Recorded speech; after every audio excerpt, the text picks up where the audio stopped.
할렐루야 성도 여러분 평안하셨습니까? 짧은 질문 김묵상 시간입니다. 여러분은 예수님을 왜 믿으십니까? 하나님 믿고 계시는 이유는 무엇인가요? 오늘은 이 물음을 함께 이야기해 보고 싶습니다. 특별히 오늘은 제 얘기를 여러분께 함께 전달해 드리고 함께 고민해 봤으면 좋겠어요. 저는 사실상 굉장히 자존감이 높았던 사람이었습니다. 하지만 이 말이 사실은 열등감이 아주 깊다라는 것과 같은 뜻이라는 것을 제가 그때는 잘 몰랐던 것 같아요. 제가 공부도 꽤 잘했고 세상을 다 바꿀 수 있을 것이다라고 제가 꿈꾸는 대로 바라는 대로 살 수 있을 것이다 이런 자신감 갖고 살았습니다. 하지만 시간이 지나면서 내가 할 수 있는 것보다는 할 수 없는 것, 아니 불가능한 것들이 훨씬 많다라는 것을 깨닫게 됐습니다. 그렇다면 이런 답답함, 내가 벗어날 수 없는, 내가 아무리 애써도, 내가 아무리 수고해도 변화시킬 수 없고 바꿀 수 없는 그런 운명, 어떻게 살아가야 될까? 어떻게 벗어날 수 있을까? 고민하기 시작했고요. 한 번뿐인 인생이고 한 번 살아야 되는 그런 인생인데 잘 살고 싶었고 꿈꾸며 살고 싶었고 이 억눌림이 아닌 정말 자유를 누리며 살고 싶다는 갈망 때문에 구원을 찾아 헤매었던 것 같습니다. 많은 것들을 찾았어요. 이런 구원 저런 구원, 기쁨을 좀 얻으면, 인간관계를 좀 많이 넓히면, 아니면 내가 하고 싶은 거를 하면, 아니면 공부를 잘해서 원하는 학과 원하는 대학에 가면 이런 것들이 좀 이루어질까, 기쁨이 채워질까, 삶이 정말 행복해질 수 있을까, 구원을 찾아 헤매었던 것 같습니다. 저의 신앙적 배경은, 종교적 배경은 기독교입니다. 저희 아버님이 목사님이셨거든요. 물론 목사님 밑에 그 자녀에서 태어났지만 저는 사실 신앙이 없었습니다. 습관적으로, 의례적으로 교회에 가 있고 예배는 참석하지만 하나님을 만난 적도 없고 제 마음속에 믿음이라는 것이 전무했었습니다. 그러다 보니 저 안에서는 점점 갈등이 커졌습니다. 교회에서 배운 것과 학교에서 배우는 것들, 학문으로 배우는 것들, 또 제 눈으로 돌아본 세상이 돌아가는 모습들, 악은 팽배하고 불의함이 가득하며 악인이 형통하고 의로운 사람들이 고난받는 그런 모습들이 억울했고, 이렇게 이런 세상을 방기하는 신, 그 하나님을 공평하고 정의롭다고 말할 수 없었습니다.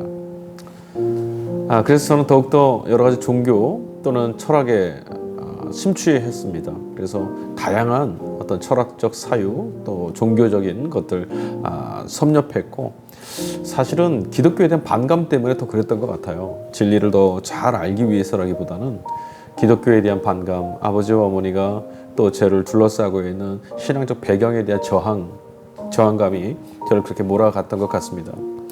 그 중에서도 저한테 가장 매력적으로 다가왔던 것은 불교였던 것 같아요. 그래서 경전도 좀 많이 제법 읽었고요. 이해해 보려고 불교가 가르치는 것들, 불교에서 제시하는 것들, 해탈과 이런 구원 같은 것들 좀 공부해본 것 같습니다. 사실 불교는 참 매력적입니다. 사변적이고 관념적 사유가 아주 튼튼하고 튼실합니다. 또 게다가 그 안에 우리가 함께 더불어 살아가야 될 이 세상살이, 또 인생을 어떻게 대할 것이냐, 또 생명을 어떻게 바라볼 것이냐에 대한 참 고귀하고 또 아주 아름답고 좋은 유익한 가르침들이 그 안에 가득 들어 있습니다. 게다가 또 사변적 사유를 좋아하는 타입이라서 그 불교가 가르치고 있는, 구성하고 있는 이 세계에 대한 이해가 저한테 굉장히 매력적으로 다가왔습니다. 어느 날이었어요. 제가 그 밤 늦게까지 고시 공부를 하고 있었는데, 공부를 하다가 그런 생각이 좀 들었습니다. 그날도 공부하다 지치고 잠들기 전에 경전을 한 토막을 이렇게 읽고 있었는데, 현실의 두려움과 내일에 대한 염려, 여전히 제 안에 짓누르고 있었던 그런 때였어요. 근데 문득 이런 생각이 들더라고요. 제가 이렇게 열심히 수행하고 깨달음을 얻어서 각이라고 하죠. 이 깨달음을 얻게 되고 모든 집착에서 벗어나서 이런 세계, 이런 고집, 이런 욕심, 이런 가득한 이 해악으로부터 제가 벗어나는 해탈을 경험하게 된다 하더라도 문제가 좀 생기더라고요. 왜냐하면 열심히 노력하고 애를 써서 똑같은 자리에 화두를 붙들고 씨름하여도 깨달은 자가 있는가 하면 깨닫지 못하는 자가 있거든요. 해탈하는 자가 있는가 하면 여전히 범부들은 해탈이 아니라 그 정진하는 와중에 결국은 걸음이 멈춰져야 되는 그런 일들이 참 많죠. 그렇게 생각하니까 이것이 과연 구원이라고 할 수 있을까라는 생각이 들었어요. 왜냐하면 이 열심히 정진하고 수련하여서 깨닫고 그리 함으로 해탈을 하게 되고 구원을 얻게 된다는 이 구원론이 마치 세상이 작동하고 있는 메커니즘하고 다를 바가 하나도 없다는 생각이 좀 들었어요. 여러분, 세상이 어떻게 작동되고 있죠? 열심히 하는 자가 또 업적을 많이 쌓고 소유하고 명성을 얻고 성공하는 자가 성공한 자가 그 세상에서 구원을 얻는 거죠. 그러니까 차별이 있다라는 거예요. 어떤 사람은 되지만 어떤 사람은 되지 않아요. 이런 메커니즘 가만히 생각해 보니까 오늘 내가 이토록 서럽고 힘겹고 염려와 불안에 떨어져 살아야 되는 이유가 바로 여기 있더라고요. 뭔가를 하지 않으면 안 되는, 뭔가를 해내지 못하면 실패하고 마는 이런 내몰린 이 세상, 이 작동되는 세상, 이런 방식의 구원이라면 누군가에게는 구원일 수 있을지 몰라도 또 누군가에게는 처절한 고통, 차별, 소외, 실패가 되지 않겠는가.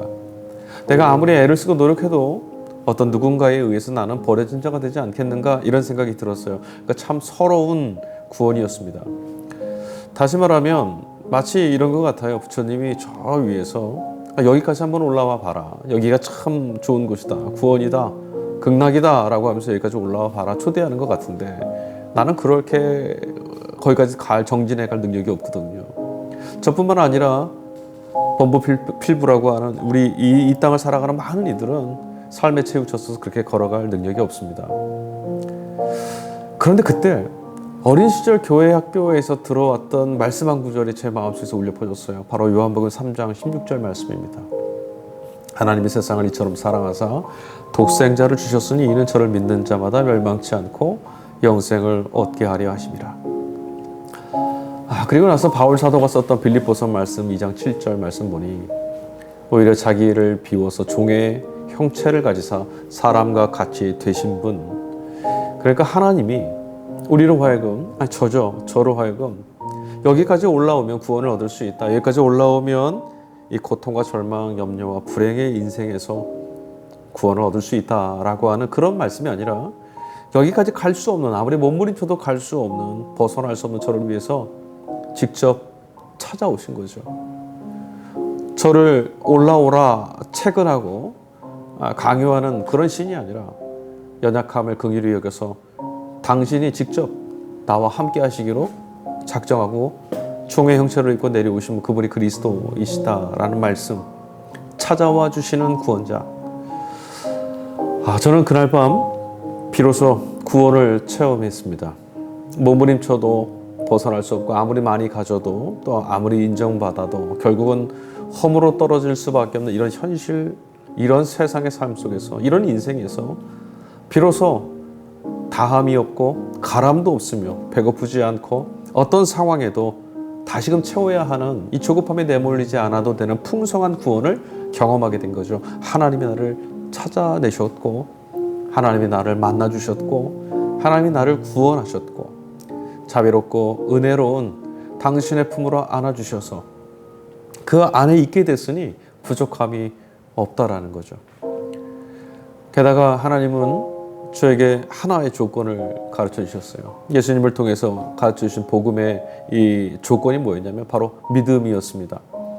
믿음 하나만 있으면 믿음 하나만으로도 용납하시고 받아주시며 기꺼이 당신의 자녀 삼으시고 나와 함께 영원토록 한 운명 공동체가 되시겠다라고 작정하신 하나님. 믿음이라는 것은 내 업적이 아니죠. 믿음이라는 것은 나의 성취, 나의 자격 조건도 아닙니다.